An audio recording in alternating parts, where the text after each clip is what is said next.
Greetings. Hi, it's Jack Barnell from the Social Yet Distance Pod Collective, available wherever you pod yourself and all over the web and socials. Please like, subscribe, and share. Okay, there. Obligations fulfilled. Today and forevermore, we are offering a special episode chock full of revolution, history, and voice. Today, a taste of the Dial of Poems archive. First, let's cover some groundwork. Regarding credits and sources, we have no claims or rights and are not copyright holders of any of the material that we're presenting. This is an educational project designed to entice further investigation, not for commercial use. We respect all of the parties involved and wish and hope that this applauds their efforts by rewarding the public with further exposure to their work. Always let us know if there is an issue that we can fix. Sourcing included in this particular edition comes from UBUWeb in the Pictures Archives as well as the Sounds Collection.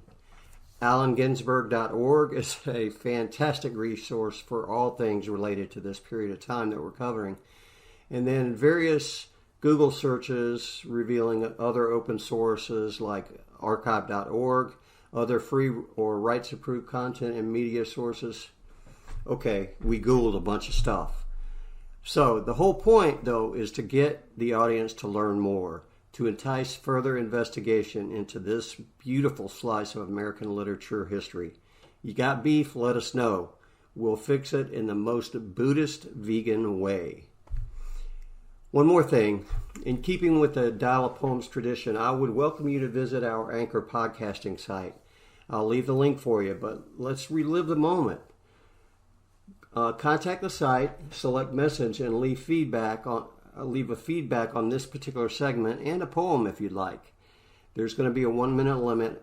Sorry, that's imposed by the man.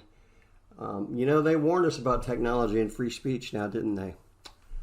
So I'm going to start today with a reading of some of the processes that are directly from the mouth of John Giorno of Giorno Poetry Systems, the poet and the author that's most associated with the production of this project. There are many, many other voices that are included above what's going to be available here.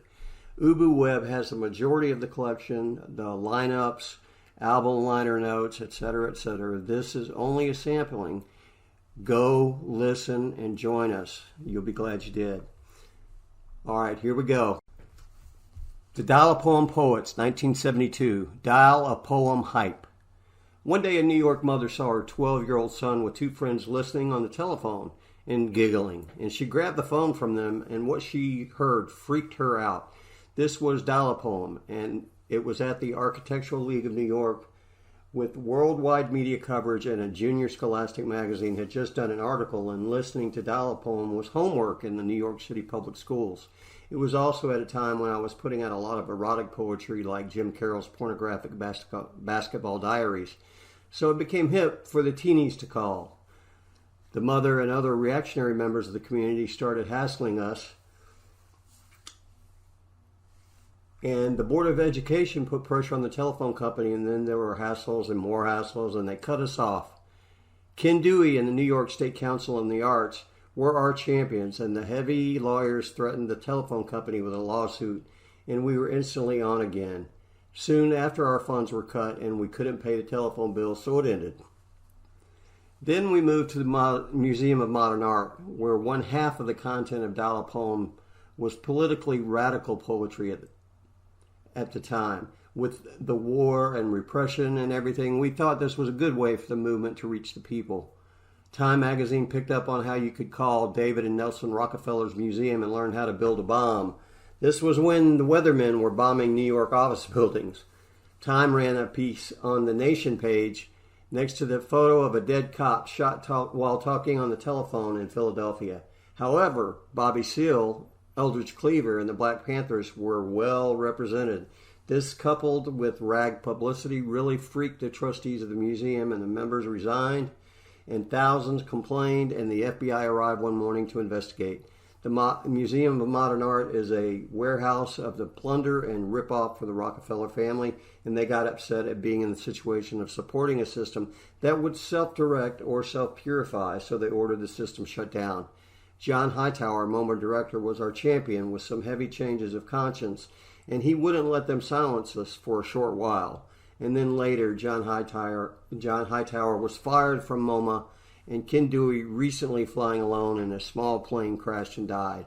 In the middle of the dial-a-poem experience was the giant self-consuming media machine choosing you as some of its food, which also lets you get your hands on the controls because you've made a new system of communicating poetry.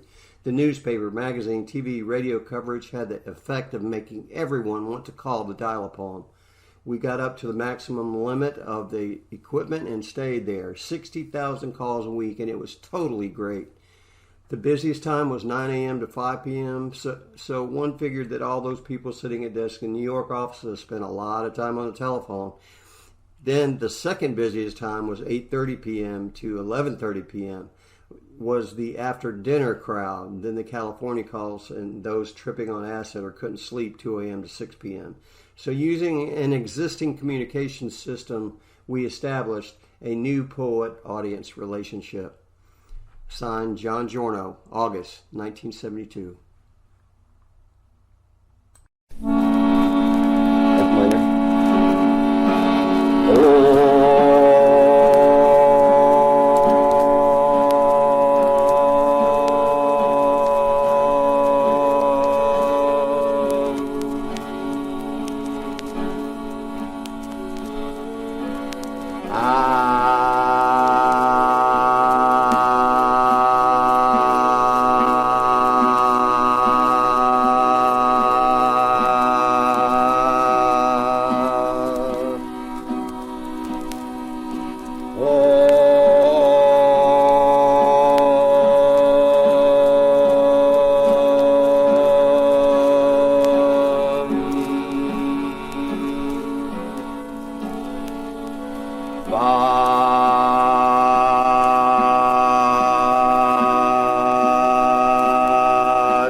Revolutionary Letter number 7.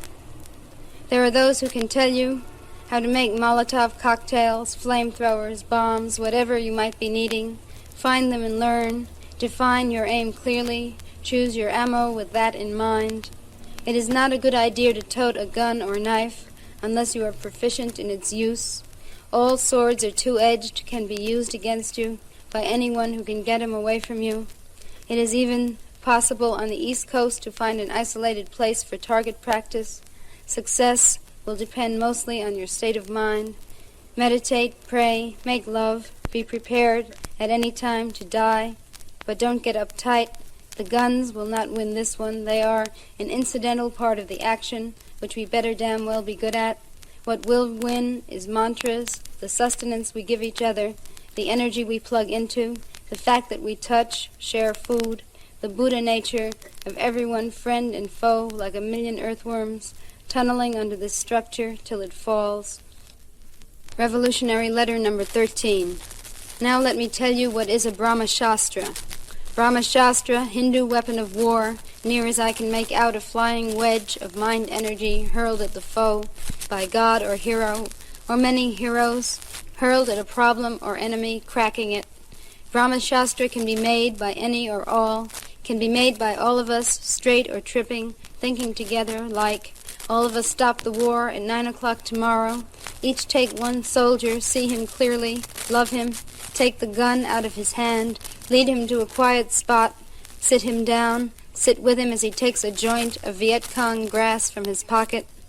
Brahma Shastra can be made by all of us, tripping together, summer solstice, at home or in park or wandering, sitting with friends, blinds closed or on porch, no being, no need to gather publicly, just gather spirit, see the forest growing, put back the big trees, put back the buffalo, the grasslands of the Midwest with their herds of elk and deer, put fish in clean great lakes, desire that all surface water on the planet be clean again, kneel down and drink from whatever brook or lake you conjure up. Revolutionary Letter number 16. We are eating up the planet. The New York Times takes a forest every Sunday. Los Angeles draws its water from the Sacramento Valley. The rivers of British Columbia are ours on lease for 99 years. Every large factory is an infringement of our God-given right to light and air, to clean and flowing rivers stocked with fish, to the very possibility of life for our children's children. We will have to look carefully, i.e., do we really want, need electricity, and at what cost in natural resource, human resource? Do we need cars when petroleum pumped from the earth poisons the land around for 100 years, pumped from the car poisons the hard-pressed cities? Or try this statistic, the USA has 5% of the world's people, uses over 50% of the world's goods. Our garbage holds matter for survival for uncounted, underdeveloped nations. This is Revolutionary Letter number 49. Free Julian Beck. Free Timothy Leary. Free 7 million starving in Pakistan. Free all political prisoners. Free Angela Davis. Free Soledad Brothers. Free Martin Sobel. Free Sacco Bill Hayward. Free Sitting Bull. Free Crazy Horse. Free all political prisoners.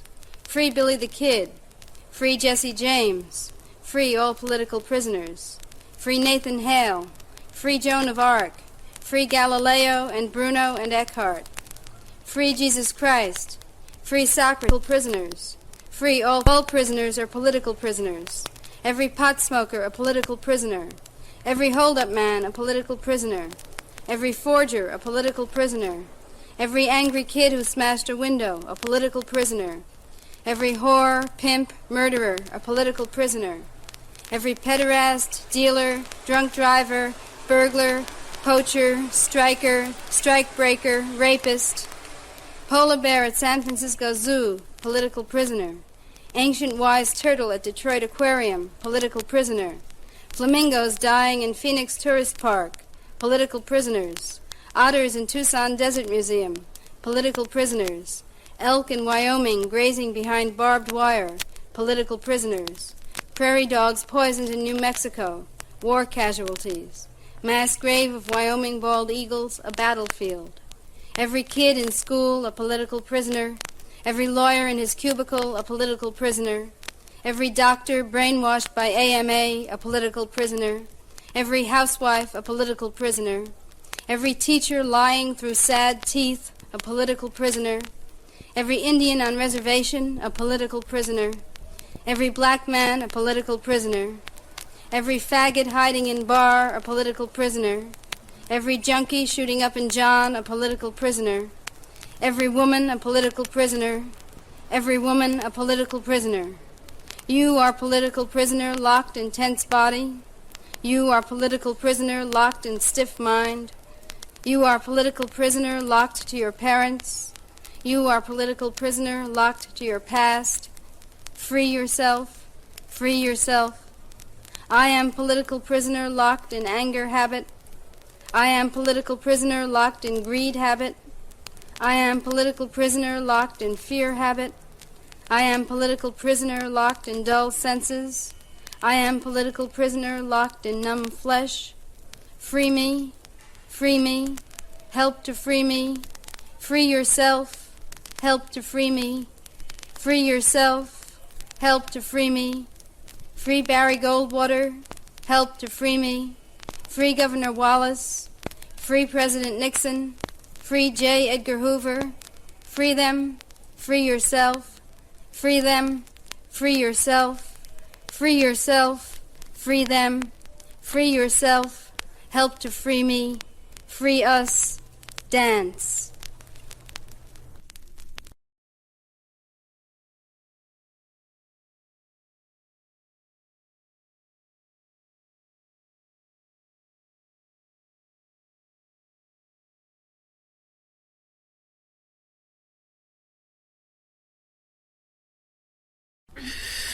As Esperanza turns to go inside, 6 pimpish young men burst through the door in a reek of brilliantine, lean over the balcony screaming insults at Joselito. This brings reinforcements to the faltering lower balcony. Tio Matti stalks out, followed by his adolescent Ca El Mono. Tio Matti is an old assassin with 12 deer on his gun. A thin, ghostly old man with eyes the color of a faded gray flannel shirt. He wears a black suit and a black Stetson. Under the coat, a single-action Smith & Wesson tip-up .44 with a 7-inch barrel is strapped to his lean flank. Tio Matti wants to put another deer on his gun before he dies. The expression a deer, un venado, derives from the mountainous districts of northern Mexico, where the body is usually brought into the police post, draped over a horse like a deer. A young district attorney just down from the capital. Tio Matti has dropped by to give him a folklore lesson. Tio Matti rolling a cigarette. I'm going to send you a deer, Senor Abigado. The DA thinks, well, now, that's nice of him. Well, now, thank you very much, but it isn't too much trouble. Tio Matti lights the cigarette and blows out the smoke. No trouble at all, Senor Abigado. It is my pleasure. Tio Matti blows smoke from the muzzle of his .44 and smiles. The man is brought in draped over a saddle. The horse is led by a wooden-faced Indian cop. The DA comes out. The cop jerks his head back. Un venado. That's enough of that one. Let's see if there's anything else. And now Tia Maria, retired fat lady from a traveling carnival, comes out onto the lower balcony, supporting her vast weight on 2 canes. Tia Maria eats candy and reads love stories all day and gives card readings, the cards sticking and smudged with chocolate. She secretes a heavy sweetness. Sad and implacable, it flows out of her like a foam runway. The vecinos fear her sweetness, which they regard fatalistically as a natural hazard like earthquakes and volcanoes. The sugar of Mary, they call it. It could get loose one day and turn the city into a cake. Cut. Now Tio Gordo, the blind lottery ticket seller, rolls his immense bulk out onto the upper balcony, his wheelchair chariot, his snarling black dog at his side. The dog smells all the money Tio Gordo takes. A torn note brings an ominous growl. A counterfeit, and it will break the man's arm in its powerful jaws, brace its legs, and hold him for the police. The dog leaps to the balcony wall and hooks its paws over, barking, snarling, bristling eyes phosphorescent. Tia Maria gasps and the sugar runs out of her. She is terrified of rage dogs, as she calls them. The dog seems ready to leap down onto the lower balcony. Tio Matti plots the trajectory its body would. Tio Pepe throws his head back and howls. Pero atropellado para un camión. Pero atropellado para un camión. Dog run over by a truck. The dog drags its broken hindquarters in a dusty noon street. The dog slinks whimpering to Tio Gordo. Gonzales de Agente wakes up muttering Chingoa. the fumes of mescal burning in his brain. Buttoning on his police tunic and 45, he pushes roughly to the wall of the upper balcony. Gonzales is a broken, dishonored man. All the vecinos know he has much fear of Tio Mate and crosses the street to avoid him. El Mono has acted out both parts. Gonzales looks down, and there is Tio Mate waiting. The hairs stand up straight on Gonzales's head. Chincoa! He snatches out his 45 and fires twice. The bullets whistle past Tio Mate's head. Tio Mate smiles. In one smooth movement, he draws, aims, and fires. The heavy slug catches Gonzales in his open mouth, ranging up through the roof, blows a large tuft of erect hairs out the back of Gonzales's head. Gonzales folds across the balcony wall. The hairs go limp and hang down from his head. The balcony wall begins to sway like a horse. His 45 drops to the lower balcony and goes off. Shot breaks the camera. A frozen still of the two balconies tilted down at a 45-degree angle. Gonzales, still draped over the wall, sliding forward, the wheelchair halfway down the upper balcony, the dog slipping down on braced legs, the vecinos trying to climb up and slipping down. Give me the 16. The cameraman shoots wildly. Pimps scream by, teeth bare, eyes rolling. Esperanza sneers down at the Mexican earth. The fat lady drops straight down, her pink skirts billowing up around her. Tia Dolores sails down, her eyes winking sweet and evil like a doll. Dog falls across a gleaming empty sky.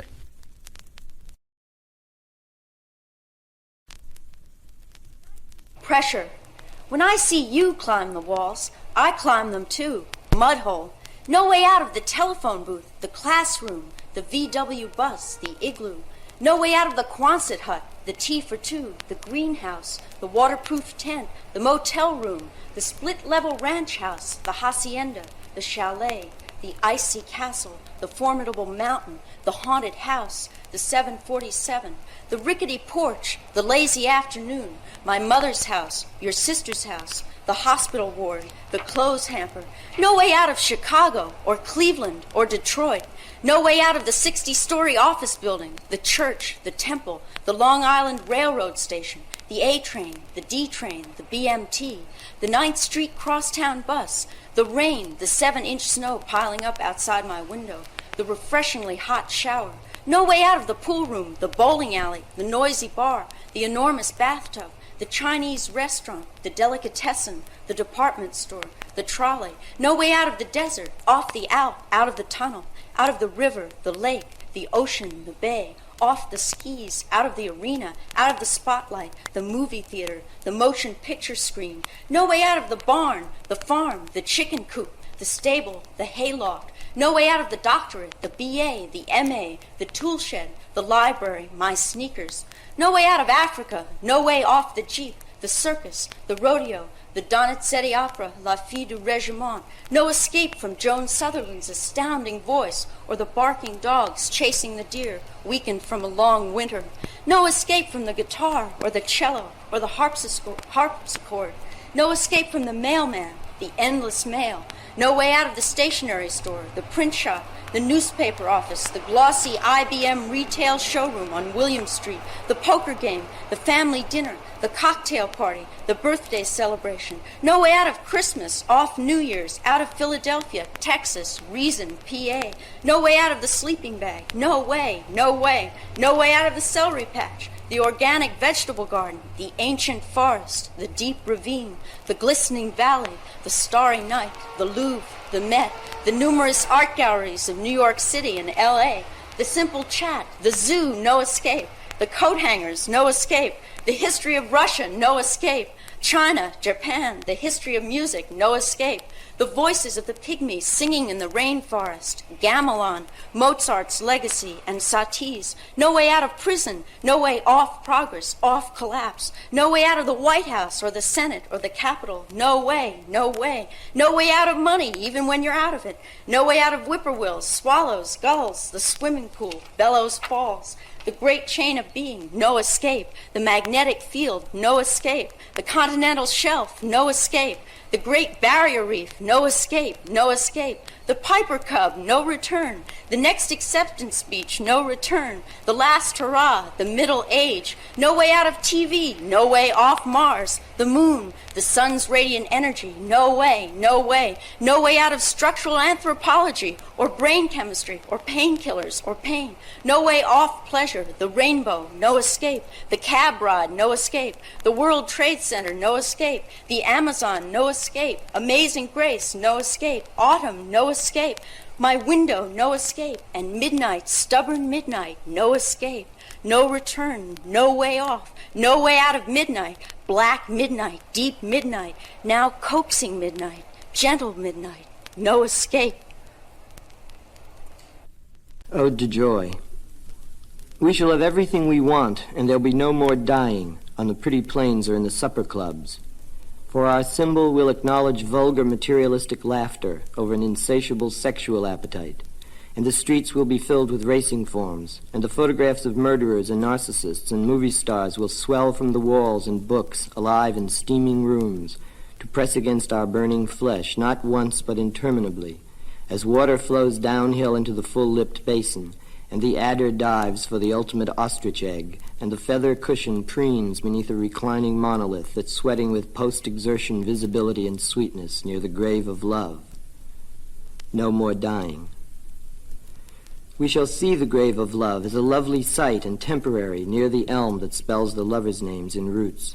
And there'll be no more music but the ears and lips, and no more wit but tongues and ears, and no more drums but ears to thighs, as evening signals nudities unknown to ancestors' imaginations. And the imagination itself will stagger like a tired paramour of ivory under the sculptural necessities of lust that never falters, like a 6-mile runner from Sweden or Liberia covered with gold. As lava flows up and over the far-down somnolent city's abdication, and the hermit, always wanting to be lone, is lone at last, and the weight of external heat crushes the heat-hating Puritan, whose self-defeating vice becomes a proper sepulchre at last that love may live. Buildings will go up into the dizzy air as love itself goes in and up the reeling life that it has chosen for once or all, while in the sky a feeling of intemperate fondness will excite the birds to swoop and veer, like flies crawling across absorbed limbs, that weep a pearly perspiration on the sheets of brief attention, and the hairs dry out that summon anxious declaration of the organs, as they rise like buildings to the needs of temporary neighbors, pouring hunger through the heart to feed desire in intravenous ways, like the ways of gods with humans in the innocent combination of light and flesh, or as the legends ride their heroes through the dark to found great cities where all life is possible to maintain as long as time, which wants us to remain for cocktails in a bar and after dinner lets us live with it. No more dying. The next poem is called To Hell With It. And the actual occasion of the poem is not that two friends of mine died, but obviously it was in the back of my mind, if not the front, when I wrote it. And I think that probably after the initial shock, death makes me angrier rather than sadder as an event. To hell with it. Hungry winter this winter. Meaningful hints at dismay, to be touched, to see labeled as such. Perspicacious Colette and Vladimirovich meet with sickness and distress. It is because of sunspots on the sun. I clean it off with an old sock and go on. And blonde Gregory dead in fallout on a highway with his Broadway wife, the last of the Lafayettes. How I hate subject matter, melancholy intruding on the vigorous heart, the soul telling itself you haven't suffered enough, Hialo Miel, and all things that don't change, photographs, monuments, memories of Bunny and Gregory and me in costume bowing to each other and the audience like jinxes. Nothing now can be changed, as, last crying, no tears will dry, and Bunny will never change her writing of the bear, nor Greg bear me any further gift beyond liking my poems, no new poems for him, and a big red railroad handkerchief from the country, in his sports car, so like another actor. For sentiment is always intruding on form, the immaculate disgust of the mind, beaten down by pain and the vileness of life's flickering disapproval, endless torment pretending to be the rose of acknowledgement, courage, and fruitless absolution, hence the word hip, to be cool, decisive, precise, yes, while the barn door hits you in the face each time you get up, because the wind, seeing you slim and gallant, rises to embrace its darling poet. It thinks I'm mysterious. All diseases are exchangeable. Wind, you'll have a terrible time smothering my clarity, a void behind my eyes, into which existence continues to stuff its wounded limbs, as I make room for them, on one after another filthy page of poetry.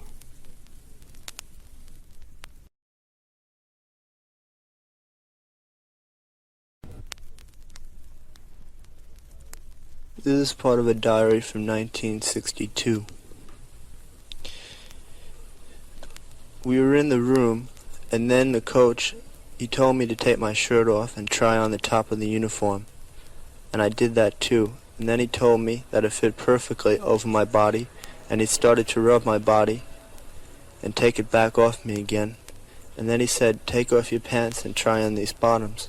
So I took off my blue jeans and threw them across the arm of the chair next to me, and he handed me the shorts and told me that I shouldn't wear any underwear when I tried them on because the fit might not be right. I hesitated a minute. Holy shit, I thought, what the fuck have you gotten yourself into, or out of, or whatever the fuck was going on? And I was really nervous whether I should punch this guy out or if I should take off my pants and be cool and just try on the shorts, and so what if he sees my prick anyway?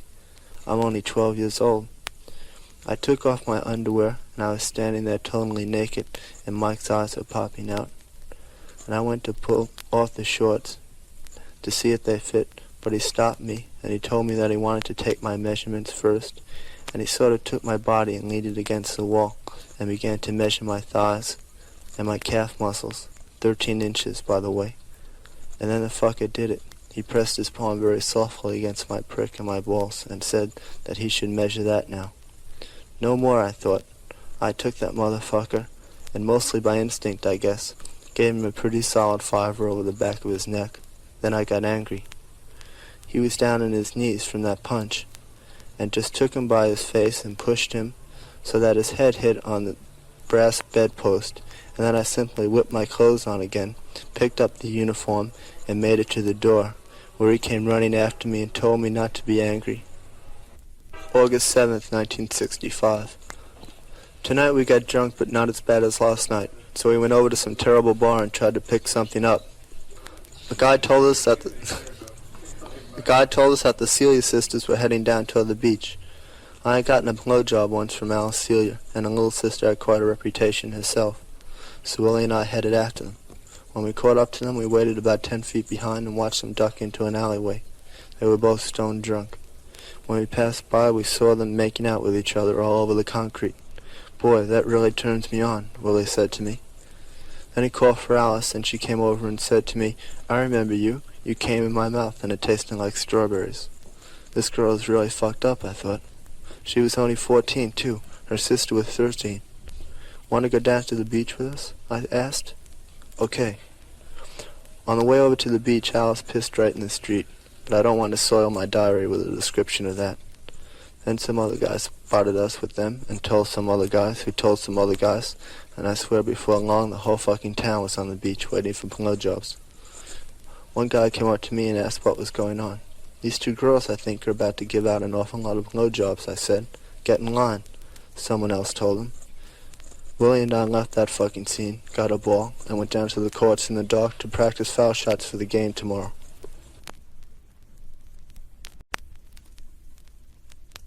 Vajra, kisses.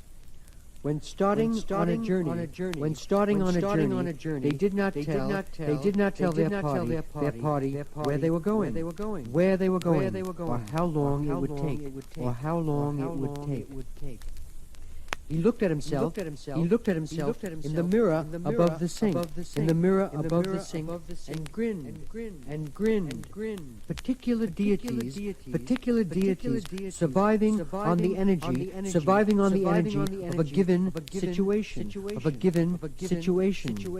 The meeting of the two minds, is the awareness of the space they are sharing together, The double-cut vinyl umbrella is solid color on top. Your choice of aqua, citron, or fern, exteriors, and floral interiors. The flowing pattern of all one's past lives, and the early part of one's present life, right up to today. They grinned broadly at each other. Three times, green horses came out of the top of his head, green horses came out of the top of his head, and everyone in the world heard their name,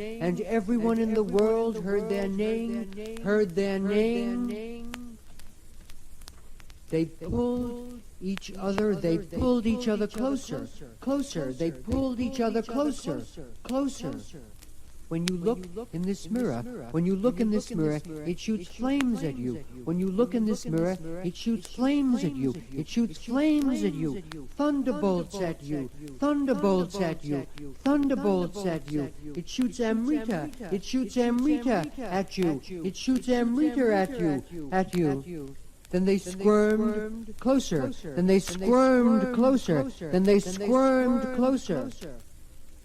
Is merely the opening up of both sides.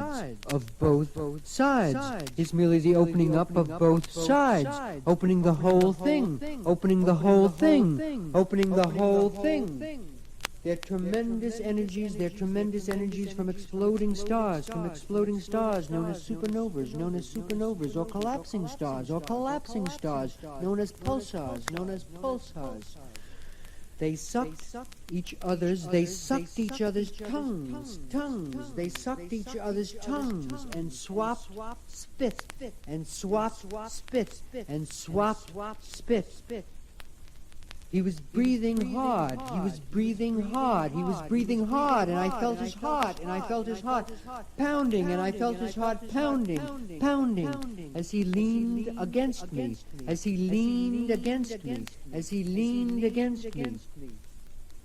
was able to ride the sun's rays, wherever he wished.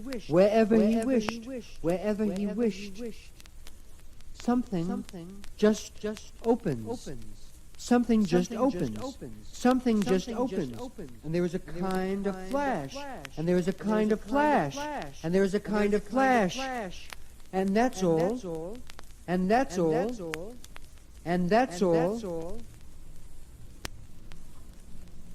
There is nothing there.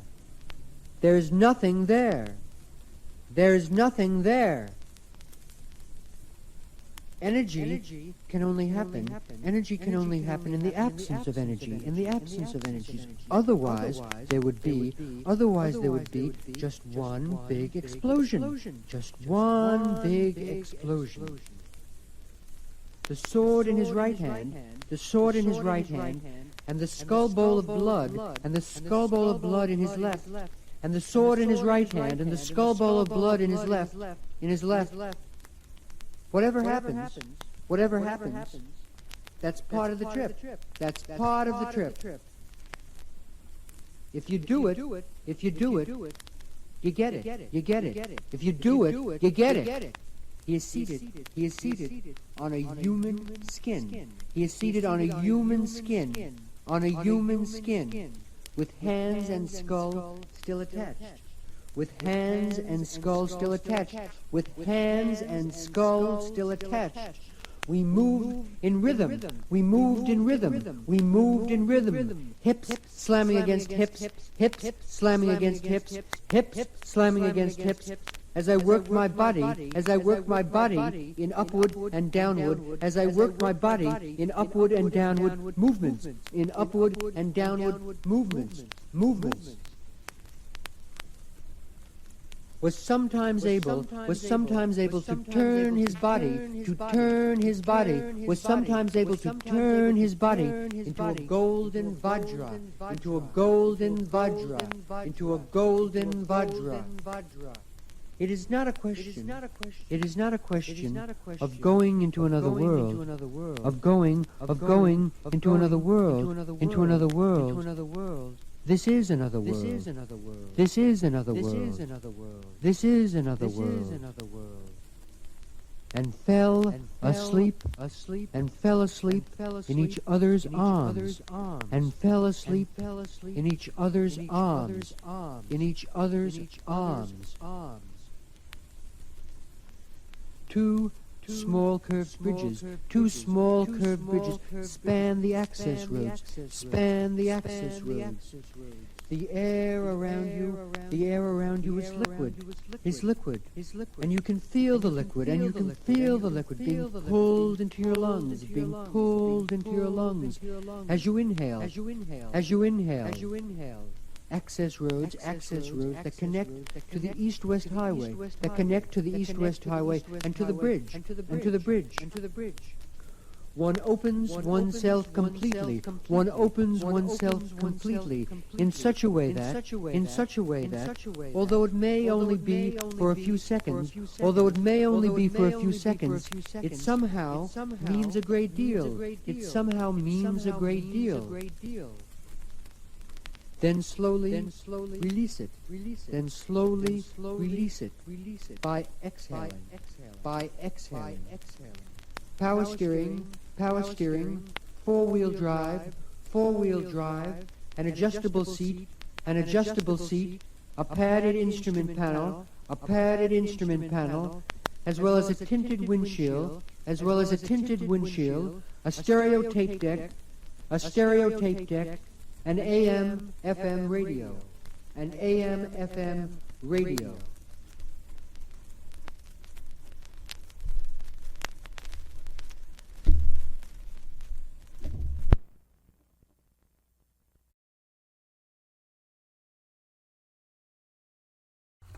Thanks for coming by, folks. I hope you enjoyed that. That is probably going to end up being a part one of a two or several part series. Pretty jazzed on the whole Dial of Poets thing again, as I have been in the past, and am really encouraged by revisiting it. So look forward to that. We're also planning on doing a series of readings from out of the Outlaw Bible of American Poetry. So look forward to that. Visit us on all the socials. Please register to be a member at all the socials like Facebook, YouTube, Twitter, blah, blah, blah. You know the deal. And come see the videos. Come pay attention to the podcast.